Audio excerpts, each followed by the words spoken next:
प्रभो दीपं यदि परं ब्रह्म दीपं यदि जनार्दनः दीपाहरति मे पाप पूजा दीप नमस्तुते धवलेश्वराय बालालिंगाय नमः। संसार सुखिरखंतु।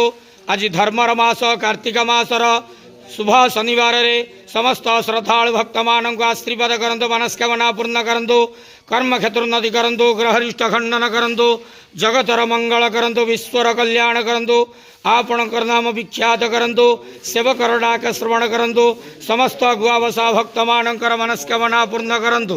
बाबा धवलेश्वराय बालालिंगाय नमो नमः। संसार सुखिरखंतु आनंद केवार हरि बोलो। आज कार्तिक मासर शुभ शनिवार रे समस्त श्रद्धालु भक्त मानक आशीर्वाद करंतु आनंद केवार हरि बोलो। बाबा धवलेश्वराय बालालिंगाय नमो नमः।